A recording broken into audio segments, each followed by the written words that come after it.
Welcome back 8th class students. तो चलिए continue करते हैं one of the most interesting chapters of class 8th which is metals and non metals. तो last वाली जितनी भी क्लासेस थी हमने पहले basic introduction metal non metals का पढ़ा, हमने फिजिकल प्रॉपर्टीज़ मेटल्स की पढ़ी, फिजिकल प्रॉपर्टीज़ नॉन मेटल्स की पढ़ी, उन दोनों की फिजिकल प्रॉपर्टीज़ के बीच में क्या बेसिक डिफरेंसेस होते हैं वो बहुत अच्छे से समझे, एक्सेप्शंस समझ लिए उन दोनों मेटल्स और नॉन मेटल्स के, मेटलॉइड्स के एग्जाम्पल समझ लिए। अब हम चैप्टर के सेकेंड पोर्शन पे जा रहे हैं। हम बेसिकली इस चैप्टर को 3 पोर्शंस में डिवाइड करते हैं। पहला इंट्रोडक्टरी पोर्शन होता है, दूसरा पोर्शन होता है जहां पर हम फिजिकल प्रॉपर्टीज़ को लेकर डिस्कशन करते हैं। जो हमारा नेक्स्ट फर्दर पोर्शन होता है उस पोर्शन में हम केमिकल प्रॉपर्टीज़ के बारे में बात करते हैं। एक पोर्शन में हम फिजिकल और केमिकल प्रॉपर्टीज के बारे में बात करते हैं और जो इस चैप्टर का लास्ट पोर्शन होता है that is your third portion, उसमें हम बात करते हैं uses of metals and non metals. तो यूजुअली जो फर्स्ट पोर्शन होता है और थर्ड पोर्शन होता है वो काफी सिंपल होता है, सब्जेक्टिव पोर्शन होता है, लेकिन वो पोर्शन जो आज से हम डिस्कस करना स्टार्ट करने वाले हैं, जो कुछ क्लासेस तक चलेगा, जहां पर हम बेसिकली फिजिकल प्रॉपर्टीज के बारे में पढ़ चुके हैं और chemical properties of metals and non metals के बारे में डिस्कशन करना स्टार्ट करेंगे। तो ये एक क्रिटिकल पोर्शन है, बहुत नया है, कुछ नई चीजें देखने को मिलेंगी, इंटरेस्टिंग बहुत होगा क्योंकि यहाँ से रियल सेंस में केमिस्ट्री बहुत अच्छे वे में स्टार्ट हो जाएगी, आपको इंटरेस्ट और ज्यादा बिल्ड होने लग जाएगा। ठीक है, अब केमिकल प्रॉपर्टीज ऑफ मेटल्स की जब बात की जाती है तो हम किस चीज पे फोकस करने वाले हैं पहले वो समझिएगा।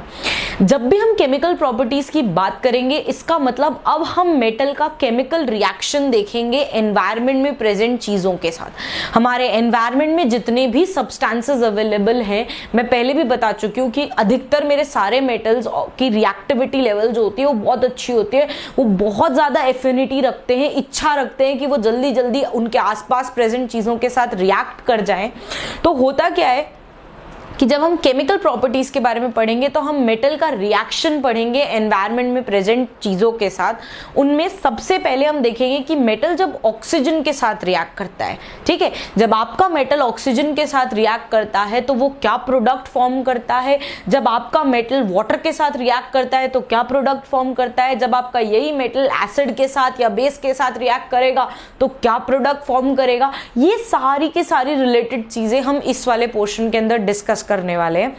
इस चैप्टर में या इस पोर्शन में जब हम ये सारी चीजें डिस्कस कर रहे होंगे कुछ ऐसे ऐसे पॉइंट्स आएंगे जिनको आपको ढंग से नोट डाउन भी करते चलना है, समझते भी चलना है और पूरी कंसंट्रेशन के साथ पढ़ना है।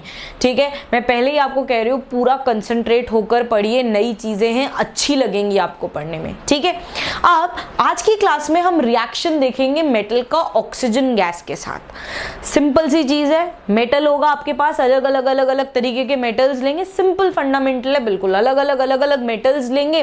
कुछ मेटल्स की रिएक्टिविटी बहुत अच्छी होगी और कुछ मेटल की रिएक्टिविटी बहुत कम होगी। पढ़ा था ना, कुछ मेटल्स कंबाइंड स्टेट में नेचर में मिलते हैं और कुछ मेटल फ्री स्टेट में। ठीक है, फ्री स्टेट वालों की रिएक्टिविटी कम होती है, कंबाइंड स्टेट में मिलने वालों की रिएक्टिविटी लेवल काफी अच्छी होती है। ठीक है, तो हम देखते हैं सबसे पहली चीज और सबसे इंपॉर्टेंट चीज कि जब भी मेरा मेटल ऑक्सीजन के साथ रिएक्ट करेगा, ये क्या है, ये केमिकल रिएक्शन के फॉर्म में लिखा है। ये चीज जो मैंने एक सेंटेंस में लिखी थी, क्या लिखा था, metal on reaction with oxygen form metal oxide. कोई भी मेटल है जब वो ऑक्सीजन के साथ रिएक्ट करेगा तो वो कन्वर्ट हो जाएगा अपनी ऑक्साइड में। मेटल जब ऑक्सीजन के साथ रिएक्ट करेगा वो कन्वर्ट हो जाएगा अपनी ऑक्साइड में, मतलब वो मेटल की ऑक्साइड, मेटल ऑक्साइड फॉर्म कर लेगा। सुनते जाओ, ये चीज आपने लिखी एक सेंटेंस के फॉर्म में। किस फॉर्म में लिखी, एक सेंटेंस के फॉर्म में लिखी। Sentence is yet again a combination of words, हमने सिंपली लिख दिया। थोड़ा और आगे बढ़ते हैं, हमने इसी चीज को जैसे वर्ड्स की फॉर्म में लिखा था उसे उन्हीं वर्ड्स को अब एक इक्वेशन की फॉर्म में लिख दिया। किसकी फॉर्म में लिख दिया, इक्वेशन की फॉर्म में लिख दिया।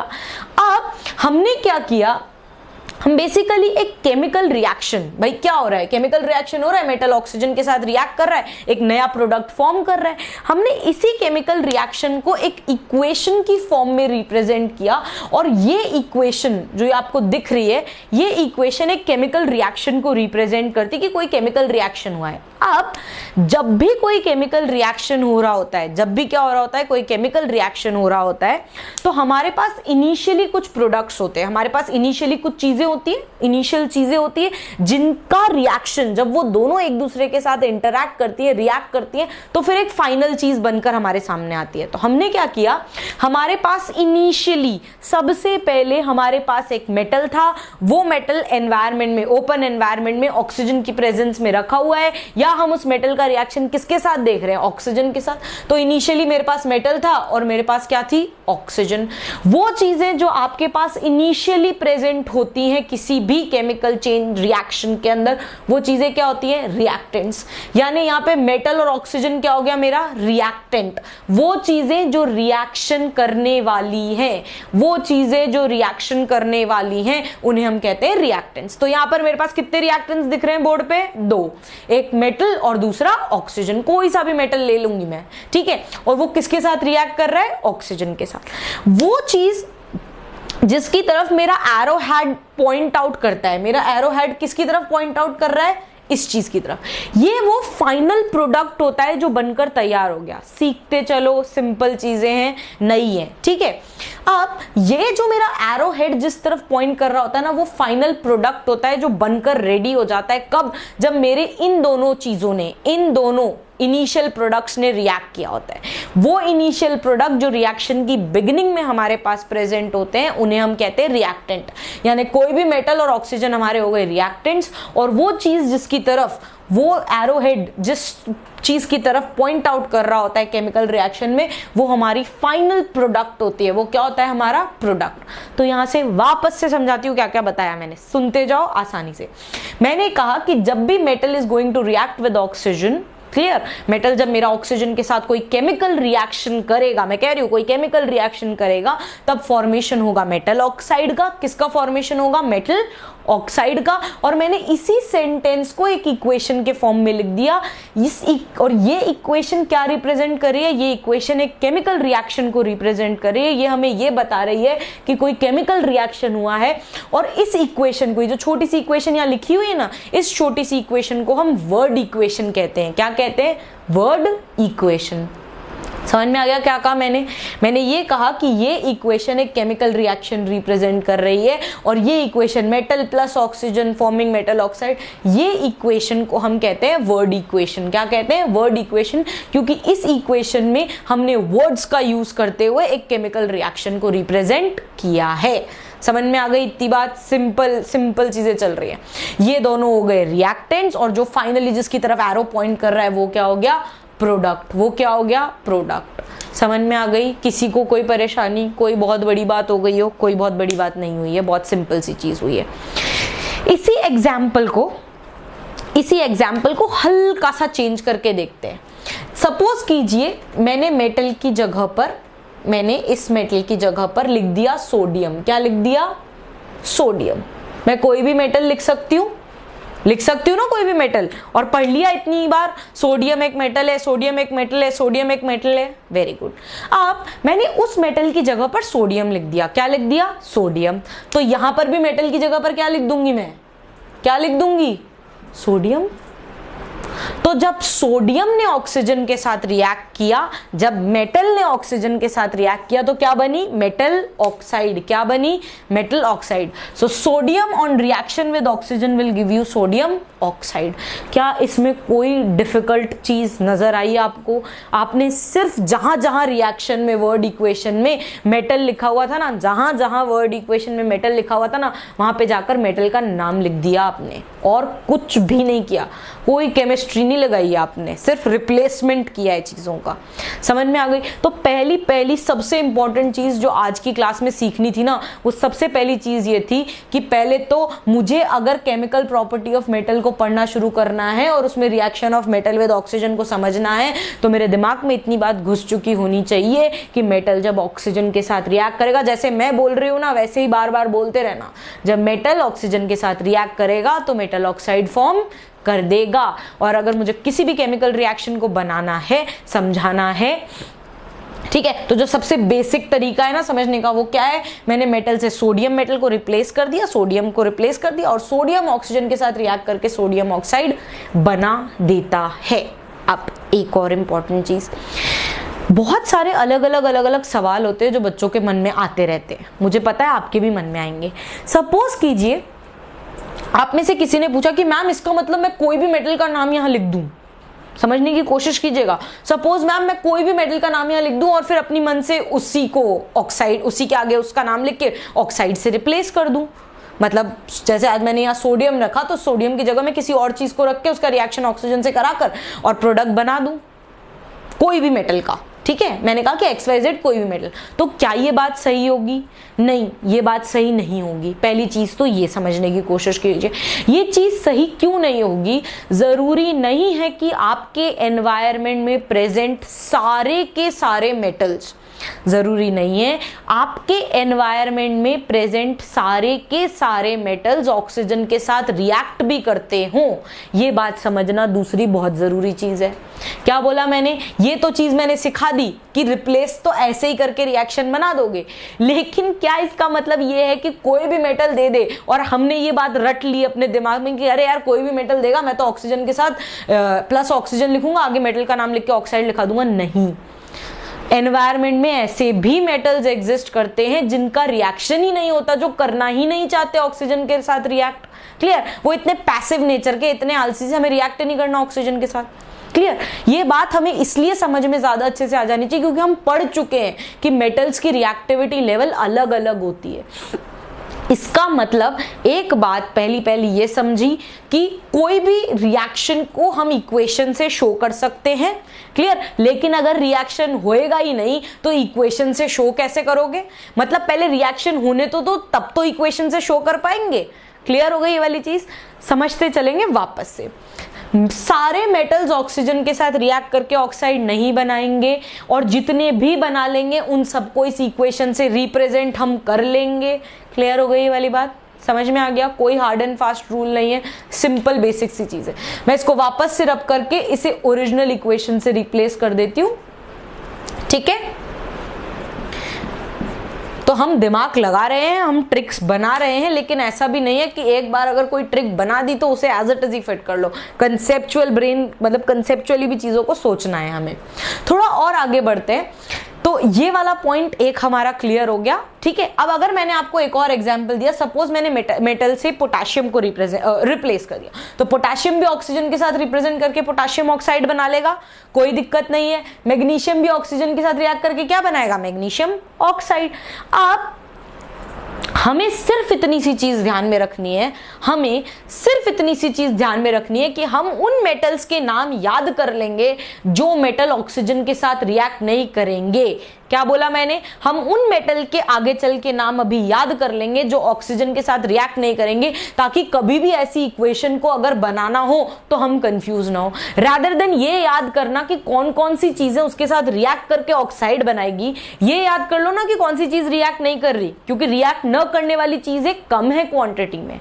समझ में आया? ज्यादा को क्यों याद करते हो? ये याद कर लो कि कौन सा रिएक्ट नहीं कर रहा। जो रिएक्ट नहीं करेगा उसके लिए ऐसी रिएक्शन नहीं बना पाओगे। उसके लिए जब मेटल प्लस ऑक्सीजन लिखोगे तो यहां क्या लिख दोगे? मेटल ऑक्साइड की जगह नो रिएक्शन।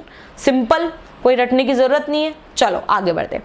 7th क्लास के अंदर एसिड बेसिस एंड सॉल्ट्स वाला चैप्टर हम पढ़ते हैं, जहां पर हमें यह पता पड़ता है कि कुछ सब्सटेंसेस का नेचर एसिडिक होता है, कुछ सब्सटेंसेस का नेचर बेसिक होता है और कुछ सब्सटेंसेस का नेचर न्यूट्रल होता है। कुछ एसिडिक नेचर के होते हैं, कुछ बेसिक नेचर के होते हैं और कुछ न्यूट्रल नेचर के होते हैं। HCl नेचर में एसिडिक होता है, सोडियम हाइड्रोक्साइड नेचर में बेसिक होता है और सोडियम क्लोराइड नेचर में न्यूट्रल होता है। वो एक सॉल्ट है, वो कैसा होता है? न्यूट्रल नेचर रखता है। ये पढ़ चुके हैं।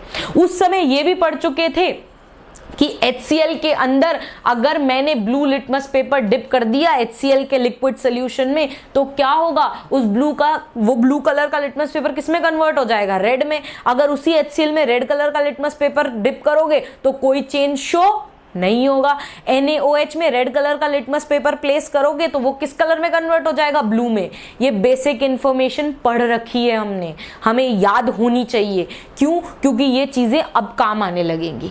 हमें क्या समझना है, जैसे हमने वहां पर कुछ सब्सटेंसेस के बारे में पढ़ा था, HCl, H2SO4, sulphuric acid, nitric acid, sodium hydroxide, potassium hydroxide, ये सब पढ़े थे हमने। Magnesium hydroxide, milk of magnesia पढ़ा होगा आपने। ये सारे सब्सटेंसेस जैसे थे ना, जैसे इनका एसिडिक और बेसिक नेचर होता है ना, वैसे ही ये जो आपकी मेटल की ऑक्साइड्स है, वैसे ही ये जो आपकी मेटल की ऑक्साइड्स है, हमें इनका भी नेचर पता करना बहुत ज्यादा जरूरी होता है। हमें ये पता होना चाहिए कि जैसे HCl, H2SO4, इन सब का एसिडिक और बेसिक नेचर था ना, NaOH का बेसिक नेचर था, उसी तरीके से हमें ये भी पता होना चाहिए कि इस मेटल ऑक्साइड का नेचर क्या है, इस मेटल ऑक्साइड का केमिकल नेचर क्या है, इस बारे में भी इंफॉर्मेशन हमें होनी चाहिए।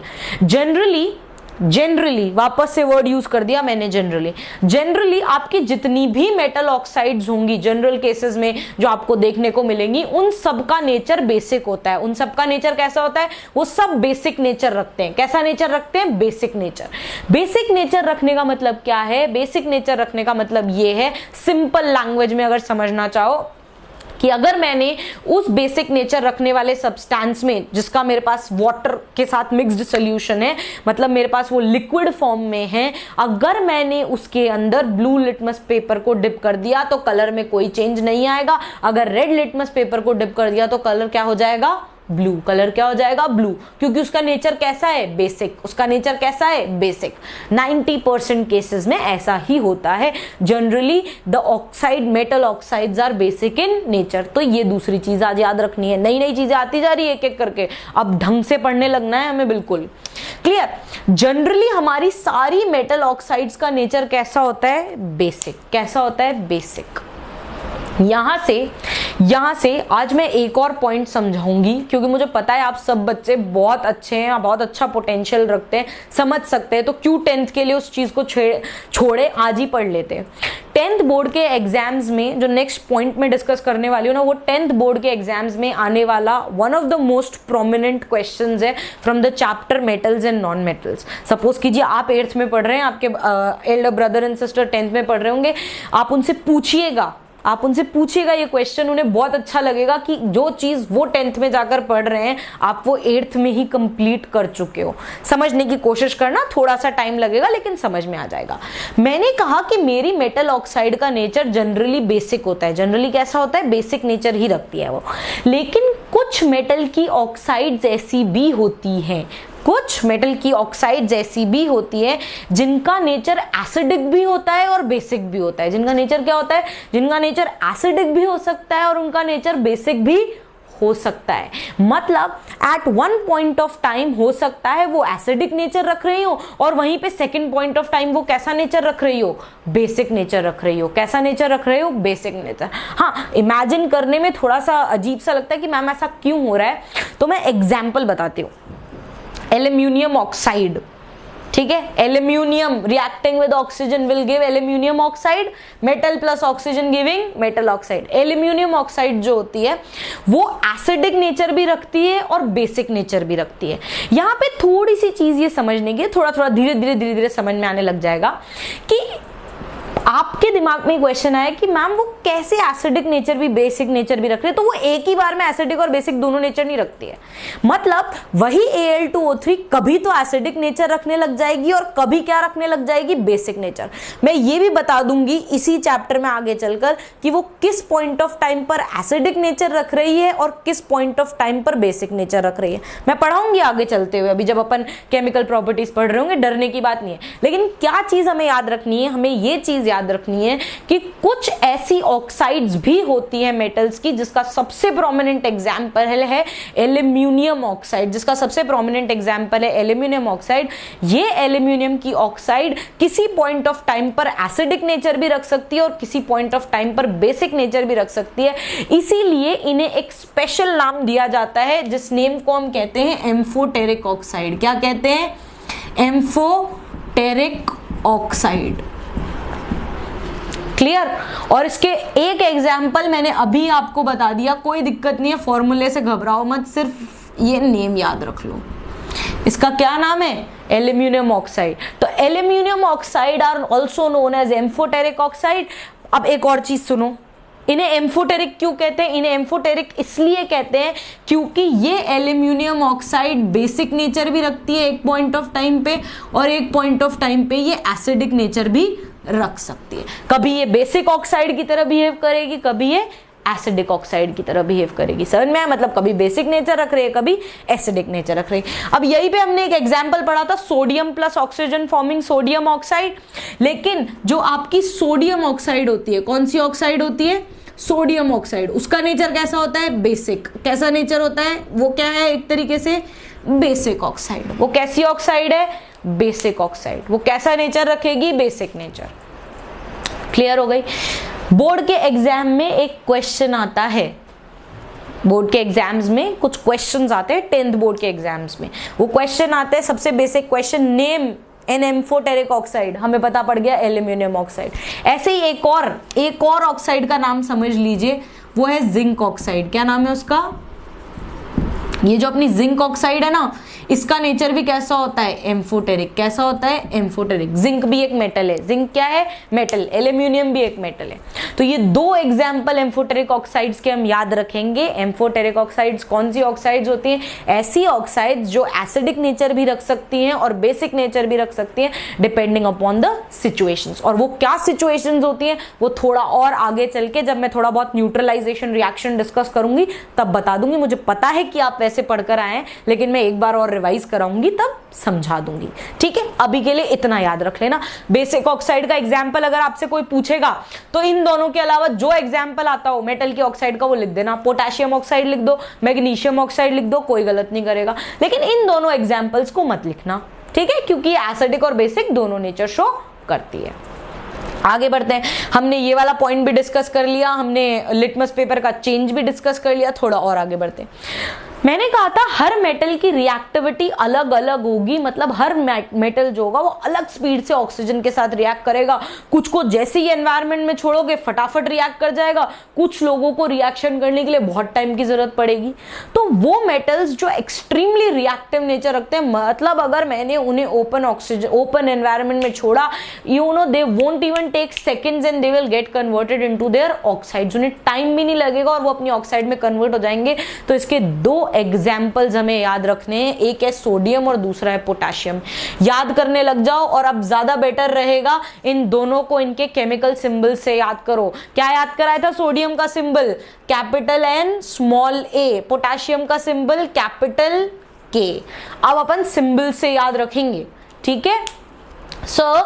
आपके जो सोडियम और पोटेशियम मेटल्स होते हैं इनकी रिएक्टिविटी बहुत हाई होती है, बहुत जल्दी रिएक्ट करते हैं और हाथों हाथ किस में कन्वर्ट हो जाते हैं? अपनी ऑक्साइड में।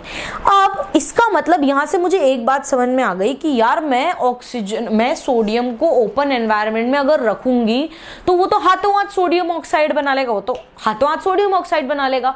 तो मैं सोडियम को प्रोटेक्ट करके कैसे रखूं? मैं सोडियम को प्रोटेक्ट करके कैसे रखूं इन अ वे कि वो अपनी ऑक्साइड में कन्वर्ट ना हो? मैंने क्या कहा आपसे? मैं सोडियम को कैसे प्रोटेक्ट करके रखूं कि वो अपनी ऑक्साइड ना बनाए? तो उसके लिए हम क्या करते हैं, हम सोडियम को केरोसिन में डिप करके रखते हैं। किस में डिप करके रखते हैं? केरोसिन में। केरोसिन वगैरह जो होते हैं ये सब पेट्रोल, केरोसिन नाम सुना होगा ना आपने, अलग अलग तरीके के फ्यूल्स होते हैं ये। हम क्या करते हैं, इस केरोसिन के सोल्यूशन में सोडियम को डिप करके रखते हैं, इस सोडियम और पोटेशियम को। और ये बेसिकली हम कहाँ ऐसे डिप करके रखते हैं? लैबोरेटरीज में। जितनी भी आपकी केमिस्ट्री लैब्स होंगी उन सब में बहुत प्रॉपरली सोडियम कैरोसिन के सोल्यूशन में रखा हुआ होता है, होता क्या है भाई, हमें सोडियम को प्रोटेक्ट करने के लिए क्या करना है, मेरे को सिर्फ ये करना है कि मेरा सोडियम एटमॉस्फेयर के कांटेक्ट में ना आए। तो वो कैरोसिन क्या करता है, वो बहुत ही थिक सा आपका लिक्विड होता है, वो क्या करता है पूरे, सपोज कीजिए अगर if this is your sodium piece, वो क्या करता है पूरे सोडियम पीस को ऐसे एनक्लोज कर लेता है, चारों तरफ से पैक कर देता है।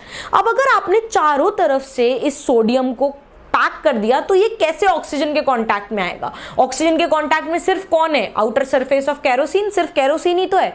तो मेरा सोडियम अगर ऑक्सीजन के कांटेक्ट में आया ही नहीं तो वो ऑक्साइड नहीं बनाएगा। तो अल्टीमेटली मैंने क्या कर लिया, उसे प्रोटेक्ट करके रख लिया। तो ये क्वेश्चन आता है पेपर में। एक और question soon low, why is sodium and potassium stored under kerosene? 8th में भी आता है, 10th में भी आता है, वही बोर्ड्स में वापस आ जाता है। तो सोडियम और पोटेशियम को कैरोसिन में पैक कर कर इसलिए रखते हैं, बिल्कुल कैरोसिन में डिप कर कर, उसके सोल्यूशन में डिप कर कर एक ग्लास जार में इसीलिए ही रखा जाता है। The only reason why we keep it like that, it is because of the fact कि आपका सोडियम क्या रहे, एनवायरमेंट में प्रेजेंट गैसेस से, ऑक्सीजन से रिएक्ट ना करे, वो प्रोटेक्टेड रहे। क्योंकि वो सोडियम रहेगा ही नहीं, वो फटाफट से अपनी कंबाइंड स्टेट में आ जाएगा, वो फटाफट से क्या हो जाएगा, कंबाइन हो जाएगा ऑक्सीजन के साथ और सोडियम ऑक्साइड फॉर्म कर लेगा। So just you want to protect it from reacting with oxygen और any other gas present in the environment, this is why you keep it inside kerosene.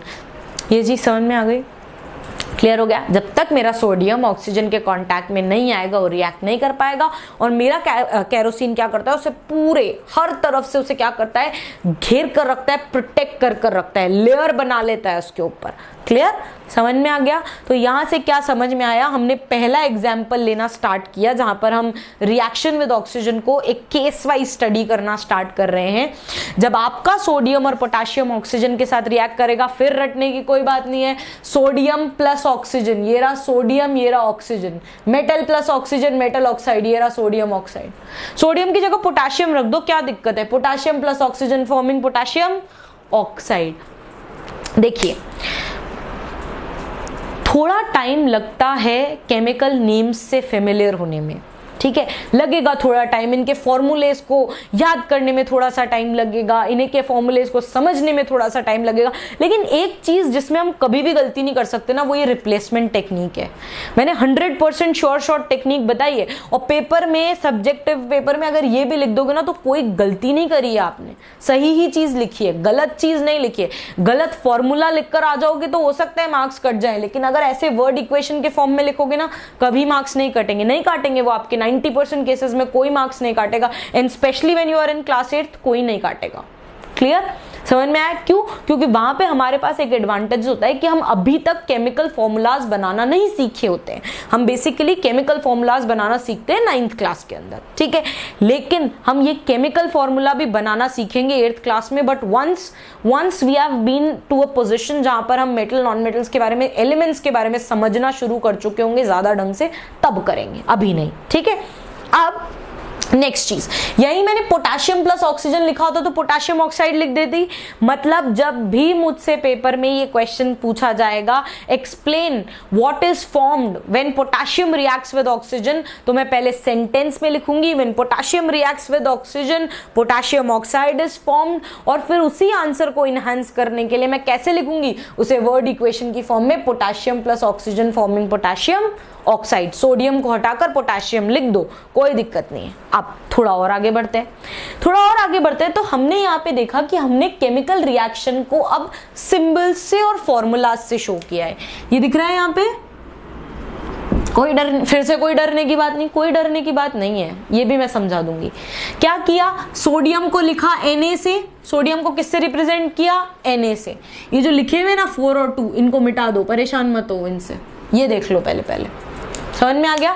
मैंने sodium को represent कर दिया Na से, हम सबको पता है सिंबल याद करने वाले हैं, और सोडियम ऑक्सीजन गैस से रिप्रेजेंट कर रहा है, हम पढ़ चुके हैं basic oxygen gas carbon dioxide के फॉर्मूले तो अभी तक याद होते हैं 8th क्लास तक। ये लिख दिया O2 से, सोडियम को लिख दिया Na से, ऑक्सीजन गैस को लिख दिया O2 से, कोई परेशानी की बात नहीं है, कोई तकलीफ की बात नहीं है। अब थोड़ी सी परेशानी शुरू होती है यहां से, हमें नहीं पता सोडियम ऑक्साइड का फॉर्मूला क्या होता है, अभी तक नहीं पता, ठीक है, हमें अभी तक नहीं पता। तो आज की क्लास में सिर्फ एक छोटी सी तकलीफ जो मैं आपको दूंगी वो ये है कि आज मैं आपको 4-5 केमिकल फॉर्मूला याद करने के लिए दूंगी, 4 या 5 से ज्यादा नहीं याद करवाऊंगी किसी भी क्लास में। 5 मैक्सिमम है जो एक दिन में आपको लर्न करने होंगे, इससे ज्यादा लर्न करने की कोई जरूरत नहीं है। मुझे पता है आप इतने इंटेलिजेंट बच्चे हैं कि 5 फॉर्मूलाज याद कर सकते हैं, एंड वो भी इस प्रॉमिस के साथ याद करवा रही हूं कि कुछ दिनों बाद आपको ये याद करने की जरूरत भी नहीं पड़ेगी। क्यों? क्योंकि हम एक इंटरेस्टिंग सा टॉपिक पढ़ेंगे। वो इंटरेस्टिंग सा टॉपिक है जहां पर हम एटम के बारे में कुछ कुछ चीजें पढ़ेंगे, हम केमिकल फॉर्मुलेशंस के बारे में कुछ कुछ चीजें पढ़ लेंगे। तब आपको इन चीजों को याद करने की भी जरूरत नहीं होगी, आप इतने केपेबल हो जाएंगे कि आप अपने आप बनाने लग जाएंगे। लेकिन टिल दैट टाइम, जब तक आप इन चीजों से और ज्यादा फेमिलियर नहीं होते, तब तक के लिए कुछ कुछ केमिकल फॉर्मूलाज हम लर्न कर लेते हैं। ठीक है, तो मुझे आज ये याद करना है कि सोडियम ऑक्साइड का फॉर्मूला Na2O होता है। कितना होता है? Na2O। अब धीरे धीरे समझते चलते हैं, थोड़ा थोड़ा करके। ठीक है, अभी कोई भी ये क्वेश्चन नहीं पूछेगा कि ऊपर Na2O का सोडियम ऑक्साइड का फॉर्मूला Na2 है मैम, नीचे तो मुझे मैग्नीशियम ऑक्साइड चमकता हुआ नजर आ रहा है, उसका क्यों है। मत परेशान होइए, अभी के लिए मत परेशान होइए। इस 1-2 छोटी सी चीजों को एज इट इज याद कर लीजिए, मैं आगे बताऊंगी आपको। समझ में आ गया? अब थोड़ा बहुत मैथ्स लगाना स्टार्ट करते, समझने की कोशिश करते, धीरे धीरे करके समझ में आ जाएगा। इतनी सी चीज याद कराई आज कि सोडियम ऑक्साइड का फॉर्मूला Na2 होता है। मैं अलग से यहाँ पर आपको दिखा भी दिया है, 5 फॉर्मूलेज लिखे हुए हैं, आराम से याद हो जाएंगे, कोई दिक्कत नहीं है। इसीलिए मैंने एल्यूमिनियम ऑक्साइड और जिंक ऑक्साइड का फॉर्मूला नहीं लिखा, मैं बाद में याद करवा दूंगी, कोई दिक्कत नहीं है अभी के लिए। अब सोडियम का यहाँ पर एक ही एटम नजर आ रहा है, यहाँ मैंने सोडियम के आगे 1 नहीं लिखा हुआ। अगर मैंने इसके आगे, ये मैंने Na लिख रखा है, अगर मैंने इसके आगे कुछ नहीं लिख रखा मतलब 1 है। मतलब क्या है? 1। यहां पर मेरे पास अभी मेरे को एक सोडियम का एटम दिख रहा है। कितना सोडियम का एटम दिख रहा है? 1। यहां पे मुझे कितने ऑक्सीजन के एटम्स दिख रहे हैं? O के नीचे 2 लिखा हुआ है, मतलब 2 ऑक्सीजन के एटम्स है। कितने ऑक्सीजन के एटम्स है? 2। आराम से धीरे धीरे से समझेंगे। एक सोडियम का एटम कुछ नहीं लिखा तब मतलब 1। ऑक्सीजन कितना है? 2। कितने एटम्स है ऑक्सीजन के? 2। यहाँ नीचे 2 लिखा है ना, मतलब 2 ऑक्सीजन के एटम्स है। ठीक है, मतलब ऑक्सीजन गैस में 2 ऑक्सीजन के एटम्स होते हैं। समझ में आया? आगे बढ़ जाओ। यहाँ मैंने लिखा है सोडियम ऑक्साइड। क्या लिखा है? Sodium oxide. Na के नीचे 2 लगा हुआ है, अभी सिखाया। O के नीचे 2 मतलब 2 ऑक्सीजन के एटम, मतलब यहाँ पे ऑक्सीजन, यहाँ पे सोडियम के कितने एटम्स है? 2। कितने एटम्स है सोडियम के? 2। ऑक्सीजन के यहाँ कितने एटम्स है? 1। कितने एटम्स है? 1। और यहाँ पे कितने हैं? 2। अब हमने क्या देखा? हमने ये चीज देखी कि चीजें थोड़ी सी डिसबैलेंस्ड है। चीजें क्या है? थोड़ी सी डिसबैलेंस्ड है। पहले एक ही सोडियम था, यहाँ आए तो 2 सोडियम हो गए। अभी यहाँ पर 2 ऑक्सीजन है, यहाँ आए तो 1 ऑक्सीजन हो गई। तो ये क्या होता है ना, ये डिसबैलेंस है। मतलब यहाँ एक नया सोडियम कहाँ से आ गया, यहाँ एक ऑक्सीजन कहाँ चली गई। तो हम क्या करते हैं? हम इन केमिकल रिएक्शंस को बैलेंस करते हैं। हम क्या करते हैं? इन केमिकल रिएक्शंस को बैलेंस करते हैं। ये भी सिंपल सी चीज है, कोई बहुत बड़ी चीज नहीं है। फिर भी मैं एक और चीज आपको बता देती हूँ। आपको 8th क्लास में, चाहे आप कोई कॉम्पिटिटिव एग्जाम दे रहे हो या कुछ भी कर रहे हो, 99% केसेस में आपके पास बैलेंसिंग के क्वेश्चंस नहीं आएंगे, नहीं पूछे जाते आपसे बैलेंसिंग के क्वेश्चन। आपसे जो चीज एक्सपेक्ट करी जाती है कि आपको ये पता होना चाहिए कि ये सोडियम प्लस ऑक्सीजन मिलके सोडियम ऑक्साइड बना रहा है। क्या बना रहा है? सोडियम ऑक्साइड बना रहा है। और सोडियम ऑक्साइड का फॉर्मूला Na2O होता है। ज्यादा से ज्यादा हमें किस चीज का ध्यान रख लेना है, किस चीज का ध्यान रख लेना है कि हमें ये चीज समझ में आनी चाहिए कि इधर जितने सोडियम है इधर भी उतने ही सोडियम होने चाहिए, इधर जितने ऑक्सीजन के एटम है इधर भी उतने ही ऑक्सीजन के एटम होने चाहिए। इतना बस हमें समझ में आना चाहिए। ठीक है, कोई आपसे इसको बैलेंस करने को नहीं कहेगा, परेशान मत होना। अब देखो, जितने यहाँ पे सोडियम और ऑक्सीजन है उतने ही यहाँ पर भी होने चाहिए। अगर यहाँ पे ज्यादा है, भाई यहाँ पे 2 है तो यहाँ पे भी कितने होने चाहिए? 2। समझ में आ गया? यहाँ पे भी कितने होने चाहिए? 2। ये क्लियर हो गया? यहां पर अगर 2 ऑक्सीजन है तो यहां पर भी कितनी ऑक्सीजन होनी चाहिए? 2। अब एक और चीज, जब भी हम खुद से मल्टीप्लाई करेंगे ना तो हम हमेशा आगे लिखेंगे। हम कहां लिखेंगे? हमेशा यहां पर लिखेंगे, इसके आगे। हम ऐसे नीचे कुछ भी मल्टीप्लाई डिवाइड नहीं करेंगे, कुछ भी नहीं करेंगे, सिर्फ यहां लिखेंगे। अब देखो, यहाँ पे 2 सोडियम थी, यहाँ पे भी 2 से मल्टीप्लाई किया, कितनी सोडियम हो गई 2, कितनी सोडियम हो गई 2। समझ में आ गई ये वाली चीज, कोई दिक्कत कोई परेशानी नहीं, वेरी गुड। अब मैंने देखा यहाँ पे कितनी ऑक्सीजन है 2, यहाँ पे कितनी ऑक्सीजन है 1, कितनी ऑक्सीजन है 1, तो मुझे यहाँ पे किससे मल्टीप्लाई करना पड़ेगा 2 से। जब मैंने इस जगह पे 2 से मल्टीप्लाई किया, किस जगह पे 2 से मल्टीप्लाई किया, तो ये 2 ऑक्सीजन से भी मल्टीप्लाई हुआ, ये 2 सोडियम से भी मल्टीप्लाई हुआ। मतलब हम कभी भी यहाँ 2 नहीं लिख देंगे ऑक्सीजन के आगे, नहीं ऐसे नहीं लिखेंगे, नहीं लिख सकते, नहीं लिखेंगे, हमेशा यही लिखेंगे बिल्कुल आगे। क्लियर हो गई वाली चीज। मैंने यहां से देखा कि पहले मेरे पास 2 सोडियम के एटम्स थे, अब 2 और आ गए, तो टोटल कितने हो गए 2 × 2 4। टोटल कितने हो गए 2 × 2 4। वापस से समझते चलो, रब कर रही हूं इसको। यहाँ 2 सोडियम के एटम्स थे, नजर आ गए, कोई तकलीफ की बात नहीं होनी चाहिए। यहाँ भी 2 ही है, दोनों जगह बैलेंस हो गए। यहाँ 2 ऑक्सीजन है, यहाँ कितनी ऑक्सीजन है 1, कितनी ऑक्सीजन है 1, सिंगल ऑक्सीजन। मैंने यहाँ पे 2 से मल्टीप्लाई कर दिया, क्योंकि यही मल्टीप्लाई कर सकती हूँ, यहाँ मत लिख देना 2, बिल्कुल भी नहीं लिखते कभी भी बेस पे, ठीक है। अब मैंने क्या देखा कि मेरे पास ऑलरेडी 2 थे, 2 × 2 4 हो गए, कितने हो गए 4। 2 ऑलरेडी थे, 2 और आ गए, 2 × 2 4, और ऑक्सीजन कितनी है 2, ऑक्सीजन कितनी है 2। मतलब अभी मेरे पास यहाँ पे 2 थे, तो अब मुझे यहाँ पे कितने करने पड़ेंगे 4। अब मुझे यहाँ पे कितने करने पड़ेंगे 4, कितने करने पड़ेंगे 4। वापस से समझो, 4 सोडियम 4 सोडियम, 2 ऑक्सीजन 2 ऑक्सीजन। मैंने आपको वर्स्ट केस के लिए प्रिपेयर कर दिया। वर्स्ट केस का मतलब समझते हैं? वर्स्ट केस मतलब अगर कभी गलती से भी केमिकल रिएक्शन की बैलेंसिंग आ जाए, या आपसे कोई उठा के पूछ लेना ये केमिकल रिएक्शन के आगे 4 to 3 क्यों लिख रखा है तुमने, इसलिए लिख रखा है क्योंकि हम क्या चाहते हैं, हम ये चाहते हैं कि जितनी चीजें हमारे पास रिएक्शन के स्टार्टिंग में थी उतनी चीजें हमारे पास कब हो, जब रिएक्शन कंप्लीट हो चुका है। क्लियर? क्योंकि भाई अगर रिएक्शन शुरू होने से पहले आपके पास जितना सामान था, क्योंकि वो सारा का सारा सामान प्रोडक्ट में कन्वर्ट हो गया, तो उतना ही तो होना चाहिए ना, क्योंकि सारा कन्वर्ट हो गया, उड़ थोड़ी ना जाएगा कहीं पे, नहीं उड़ा रहे ना हम कहीं पे भी चीजों को, हमारे लिए जितना पहले था उतना ही बाद में होना चाहिए, तो हमने ये बैलेंस कर दिया। अब एक और इक्वेशन नीचे देख लो, ये वाली equation, magnesium plus oxygen forming magnesium oxide. इसमें कोई दिक्कत नहीं होगी, धीरे धीरे समझेंगे। एक और एग्जांपल से बता रही हूँ, बिल्कुल तकलीफ दूर हो जाएगी, कोई परेशानी नहीं होगी। मैं एक और एग्जांपल बता दूंगी। यहाँ देखो, एक मैग्नीशियम, कोई परेशानी नहीं है। सिंगल मैग्नीशियम, कुछ नहीं लिखा आगे मतलब 1, कुछ नहीं लिखा आगे मतलब 1, नीचे भी कुछ नहीं लिखा, कोई तकलीफ नहीं है। यहाँ पर भी कुछ नहीं लिखा मतलब 1, यहाँ पर कितनी है 2। अब अगर ये 2 है तो यहाँ भी ऑक्सीजन कितनी होनी चाहिए 2। चुपचाप से आगे मल्टीप्लाई कर दिया, यही करते हैं हमेशा।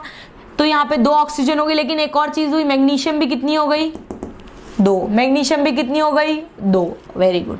तो यहां आए तो अब यहां पर मैग्नीशियम कितनी होनी चाहिए 2। कितनी होनी चाहिए 2। क्यों?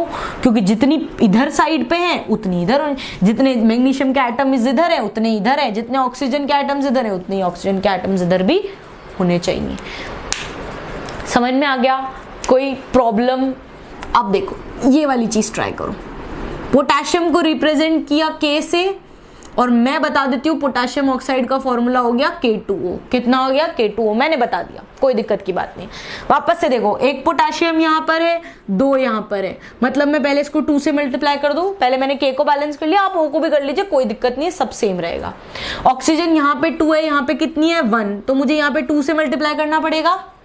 भाई यहाँ पर ऑक्सीजन 2 है, यहाँ पर ऑक्सीजन कितनी थी 1, तो मैंने बेसिक मैथ्स लगाकर 2 से मल्टीप्लाई कर दिया। अब मेरे यहाँ पर भी ऑक्सीजन 2 है, यहाँ पर भी ऑक्सीजन 2 है, लेकिन मेरे यहाँ पर पोटेशियम 2 है, और यहाँ पर कितने हो गए 2 × 2 4, तो मुझे इसको भी क्या बनाना पड़ेगा 4। ये भी बैलेंस हो गया, कोई बड़ी दिक्कत नहीं आई। मैथ्स लगाइए, केमिस्ट्री तो लगाई नहीं है, केमिस्ट्री जहां लगानी थी वो पहले समझा दिया। अब ज्यादा परेशान नहीं होना है इन चीजों को लेकर, इन बैलेंसिंग को लेकर। ये सब धीरे धीरे नई नई रिएक्शंस दिखेंगी, धीरे धीरे चीजें समझ में आ जाएंगी, आप खुद ब खुद सब कर लेंगे, आपको कोई दिक्कत नहीं आएगी, ठीक है। लेकिन ये 2 एग्जाम्पल समझ लेना, अगर फिर भी कोई दिक्कत आती है तो मैं नेक्स्ट वाली क्लासेस में और भी ज्यादा एग्जाम्पल्स लेकर ये चीज समझा दूंगी। क्लियर? जितने एटम्स इधर उतने ही एटम्स हमें इधर भी रखने हैं। अब आते हैं बेसिक चीज पर वापस। हमारा सोडियम और पोटेशियम तो बहुत जल्दी रिएक्ट कर जाता है ऑक्सीजन के साथ, लेकिन आयरन, मैग्नीशियम, एल्यूमिनियम धीरे धीरे रिएक्ट करते हैं। आयरन, मैग्नीशियम, एल्यूमिनियम जो होते हैं वो धीरे धीरे रिएक्ट करते हैं, उतना जल्दी रिएक्ट नहीं करते जितना जल्दी कौन रिएक्ट कर जाते हैं, सोडियम और potassium. That means oxygen, that means your iron and magnesium and aluminium will take large amount of time, उन्हें बहुत ज्यादा टाइम लगेगा, लेकिन उस टाइम के खत्म होने के बाद हमें ये ऑब्जर्व होएगा कि ये तीनों भी क्या, किस में कन्वर्ट हो जाएंगे, अपनी ऑक्साइड में कन्वर्ट हो जाएंगे। किस में कन्वर्ट हो जाएंगे ये तीनों भी, अपनी, मतलब आयरन बना लेगा आयरन ऑक्साइड, मैग्नीशियम बना लेगा मैग्नीशियम ऑक्साइड, एल्यूमिनियम बना लेगा एल्यूमिनियम ऑक्साइड। क्लियर? तो they when left exposed in air for a long time they get tarnished. अब यहां पर एक और वर्ड आया, ये सब अपनी ऑक्साइड में कन्वर्ट हो जाते हैं, और एक नया वर्ड हमने सुना, दे गेट टार्निश्ड। टार्निश्ड का मतलब क्या होता है, इनकी वो सरफेस, वो मेटल की सरफेस जो एक्सट्रीमली शाइनी होती थी, लस्ट्रस होती थी, वो सरफेस क्या होते हैं, जब ये मेटल्स ऑक्सीजन के साथ रिएक्ट करते हैं तो इनकी सरफेस लस्टरलेस हो जाती है, वो अपना लस्टर लूज कर देती है। और वो लस्टर कब लूज करती है, वो लस्टर क्यों लूज करती है, उसका रीजन यही होता है कि अब आपका वो शाइनी मेटल ऑक्सीजन के साथ रिएक्ट कर चुका है और एक नया प्रोडक्ट बना चुका है। आप समझ में आने चाहिए, नई प्रोडक्ट वाली चीजें, कोई भी केमिकल रिएक्शन होगा नया प्रोडक्ट बनेगा। तो अब क्या हुआ, हमारा वही एल्यूमिनियम, हमारा वही आयरन, हमारा वही मैग्नीशियम अब ऑक्सीजन के साथ रिएक्ट कर चुका है और उसने एक नया प्रोडक्ट बना लिया है। ये समझ में आ गई बात, सबको क्लियर हो गई ये वाली चीज। तो ये लस्टरलेस या ये टार्निश्ड क्यों हो जाते हैं, या आपने 7th क्लास में एक और वर्ड सुना होगा, कोरोजन, बहुत अच्छे से पढ़ा होगा, आयरन का कोरोजन, वहां पे कॉपर के कोरोजन की भी इंफॉर्मेशन पढ़ी होगी जरूर आपने। वो सारी चीजें हम रिवाइज करने वाले, हमने पढ़ा था ना, अगर आप आयरन को बहुत टाइम के लिए ओपन एनवायरनमेंट में छोड़ देते हैं तो आपका आयरन क्या करता है, वो मॉइस्चर के साथ, एयर में प्रेजेंट ऑक्सीजन के साथ और वाटर के साथ रिएक्ट कर जाता है और बेसिकली रस्ट हो जाता है। हमने पढ़ा था रस्टिंग ऑफ आयरन, पढ़ा था हमने, वही रस्टिंग ऑफ आयरन वाले कंसेप्ट को भी आज अपन डिस्कस करेंगे। तो पहली चीज तो हमें ये समझ में आ गई, अगर मैंने ओपन एनवायरनमेंट में मैग्नीशियम, आयरन, एल्यूमिनियम को छोड़ दिया तो वो थोड़े टाइम के बाद ऑक्सीजन के साथ रिएक्ट कर जाएंगे and it is going to be like, अच्छा टाइम लगेगा, थोड़ा टाइम लगेगा उन्हें रिएक्शन में, लेकिन वो इवेंचुअली रिएक्ट कर जाएंगे। मतलब यहां से एक और चीज समझ में आ गई कि सोडियम और पोटेशियम से कम रिएक्टिविटी लेवल रखते हैं मैग्नीशियम, आयरन और एल्यूमिनियम। क्यों? क्योंकि अगर उतने ही रिएक्टिव होते तो हाथों हाथ रिएक्ट कर जाते, इतना टाइम नहीं लगता। अब मैग्नीशियम से रिलेटेड एक और खास बात समझने की कोशिश करिएगा। यूजुअली हम हमारी केमिस्ट्री की लैबोरेटरीज में ये जो मैं बताने वाली हूँ, ये वाला एक्सपेरिमेंट बहुत अच्छे से करते हैं और आप बच्चे बहुत अच्छे से इस चीज़ को एंजॉय भी करते हैं। हमने क्या किया, हमने मैग्नीशियम रिबन लिया। अब मैग्नीशियम रिबन क्यों कहते हैं इसको, ये क्या होता है, पतले से रिबन जैसे जैसे आपका सेलो टेप रैप्ड होता है ना एक सर्कुलर से शेप की चीज में, उसी तरीके से एक सर्कुलर मैनर में ये मैग्नीशियम जो होता है ना, मैग्नीशियम मेटल, उसको भी हमने ऐसे रैप करके रख रखा है पतले से रिबन की तरह। बिल्कुल ऐसा लगता है कि कोई सिल्वर, ग्रेइश सिल्वर कलर का रिबन रैप्ड है, बहुत थिन होता है। ठीक है, तो हम क्या करते हैं, जब हम इस मैग्नीशियम रिबन को, अब सपोज कीजिए मुझे एक चीज ऑब्जर्व करनी है, मुझे देखना है कि मैग्नीशियम कैसे अपनी ऑक्साइड में कन्वर्ट होता है। मेरे पास दो तरीके हैं, या तो मैं उसे ओपन एनवायरनमेंट में छोड़ दूं और बहुत टाइम तक वेट करूं, या फिर मैं एक ट्रिक लगाऊं। मैं क्या लगाऊं, एक ट्रिक लगाऊं और इस फिनोमिना को जल्दी करने की कोशिश करूं। अब मैंने क्या किया, मैंने मैग्नीशियम रिबन को बर्न किया ऑक्सीजन गैस की प्रेजेंस में। किस गैस की प्रेजेंस में बर्न किया, ऑक्सीजन गैस ओपन एनवायरनमेंट में मिल रही है और मैंने उसे बर्न कर दिया। मैंने क्या कर दिया, उसे हीट प्रोवाइड कर दी। हीट प्रोवाइड करने के या एनर्जी देने के पीछे रीजन ये था कि वो मैग्नीशियम जो बहुत टाइम तक जिसे छोड़ना पड़ता और धीरे धीरे रिएक्शन करता, उसको मैंने जल्दी जल्दी एनर्जी दे दी तो वो जल्दी जल्दी क्या करने लग गया, रिएक्ट करने लग गया। आपका मैग्नीशियम जब ओपन एनवायरनमेंट में रह गया था, नेचुरली वो काम नेचुरली हो रहा था, धीरे धीरे ऑक्साइड में कन्वर्ट हो रहा था। लेकिन केमिस्ट्री लैब में आपको जल्दी उस चीज को ऑब्जर्व करवाने के लिए हमने क्या किया, मैंने ऐसे ही एक मैग्नीशियम का रिबन लिया, उसे क्या कर दिया, बर्न कर दिया, हीट एनर्जी दे दी, वो एनर्जेटिक हो गया। वो रिएक्शन जो नॉर्मल कंडीशन में धीरे धीरे होता, अब वो रिएक्शन क्या हो गया, बहुत जल्दी जल्दी हो गया। आपका जो मैग्नीशियम होता है जब आप उसे ऐसे बर्न करने जाते हैं ना, तो वो क्या होता है, वो व्हाइट कलर की फ्लेम के साथ बर्न होता है। बहुत सुंदर सी व्हाइट कलर की डैजलिंग फ्लेम निकलती है। आपको अगर इसे कंपेयर करना हो तो आप जब किसी फायर क्रैकर को बर्न करते हैं ना, उस टाइम पे जैसी व्हाइटिश कलर की प्यारी सी बहुत ही सुंदर सी फ्लेम जो दिखती है ना हमें, वैसी फ्लेम दिखती है जब हम मैग्नीशियम रिबन को बर्न करते हैं। यहाँ से एक और बात सीख लो, यहाँ से एक और बात क्या सीखनी है, यहाँ से एक और बात ये सीखनी है कि यही मैग्नीशियम जो होता है ना मेटल, ये यूज किया जाता है फायर क्रैकर्स में उसी सुंदर सी फ्लेम को दिखाने के लिए, वही ब्यूटीफुल सी डैजलिंग व्हाइट कलर की फ्लेम को दिखाने के लिए। अब मैंने मैग्नीशियम मेटल लिया, उसे इस तरीके से बर्न किया तो व्हाइट कलर की फ्लेम निकलने लग गई। बहुत अच्छी बात है, निकल गई भाई फ्लेम।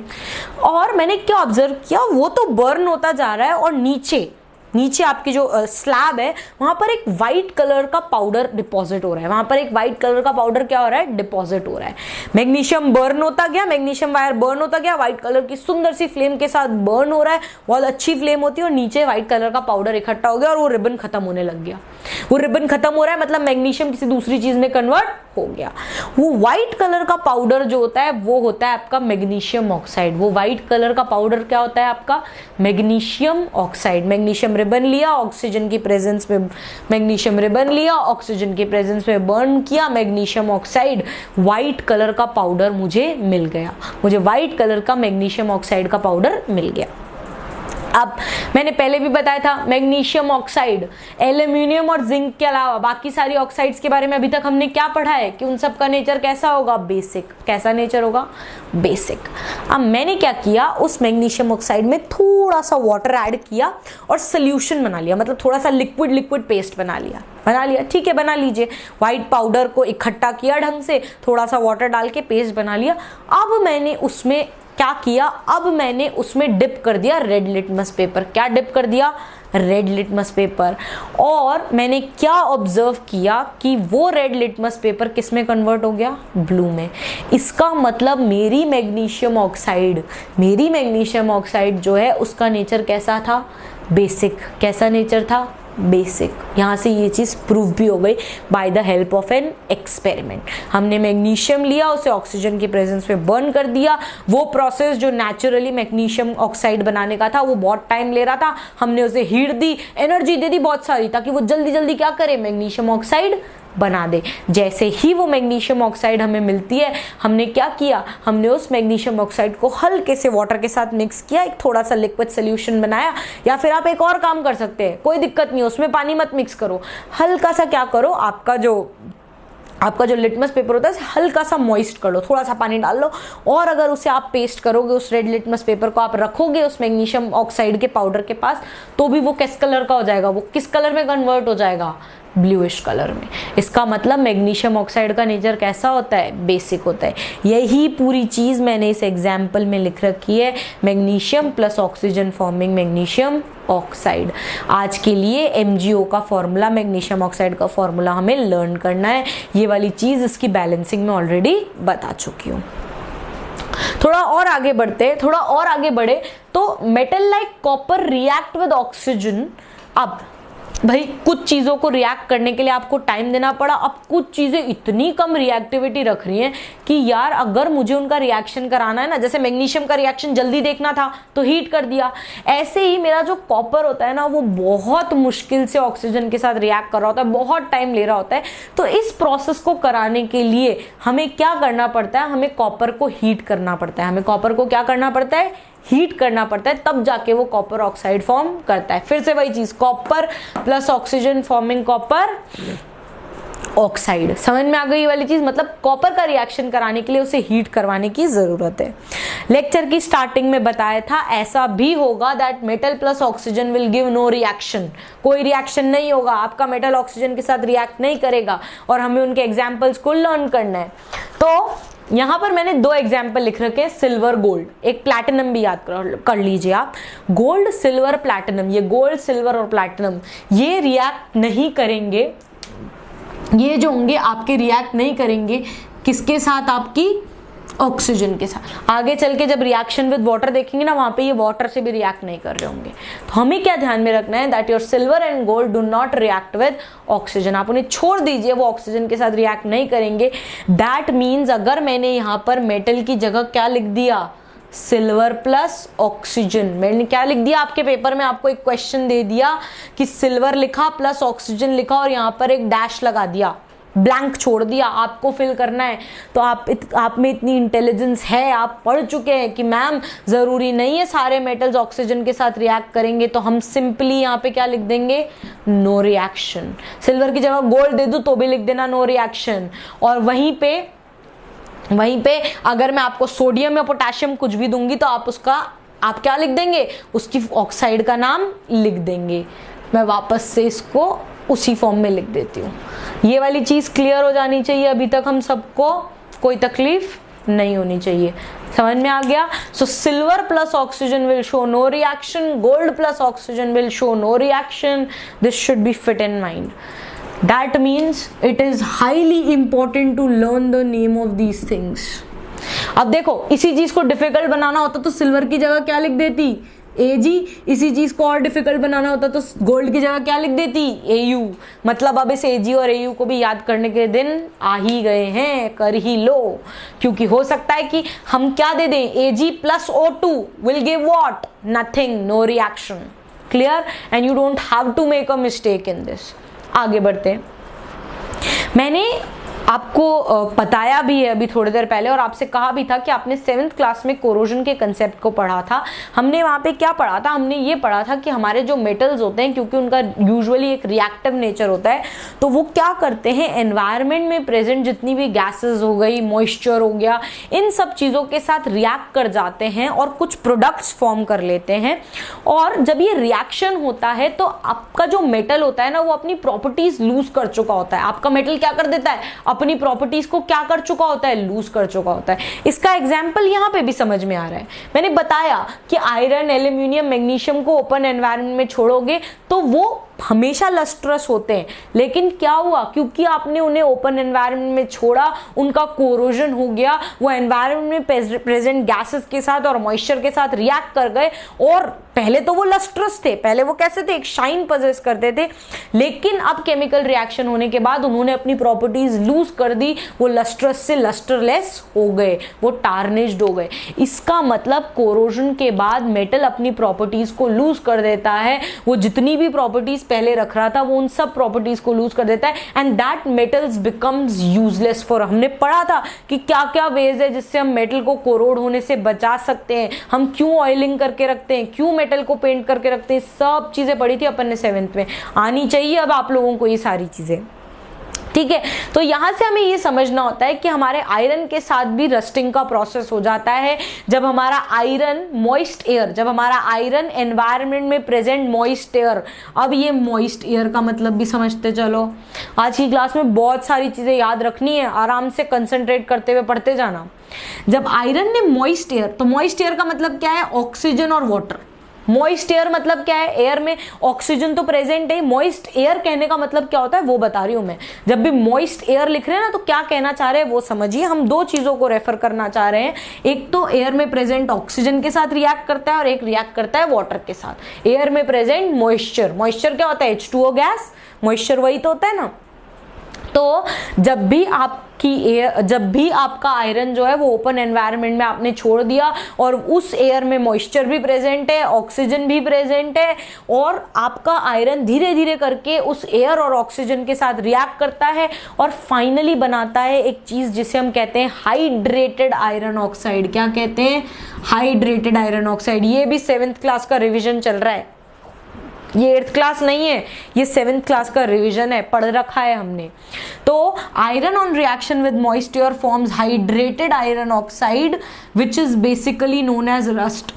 उसे हम बेसिकली क्या कहते हैं, रस्ट। क्या कहते हैं, रस्ट।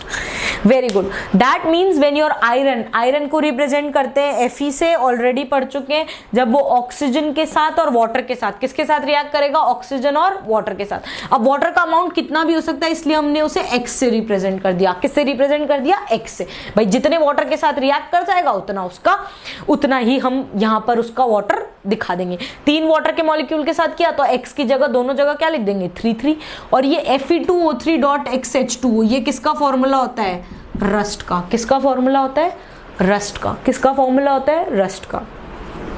ये x से बिल्कुल भी घबराना नहीं है। किससे बिल्कुल भी नहीं घबराना इस x से। And in case you feel an issue learning this chemical equation, ma'am ये दिक्कत हो रही है समझने में, कोई दिक्कत नहीं है, कोई परेशानी की बात नहीं। मैं ट्रिक वापस बता रही हूँ, मैं फिर ट्रिक समझा रही हूँ, कोई दिक्कत नहीं आएगी।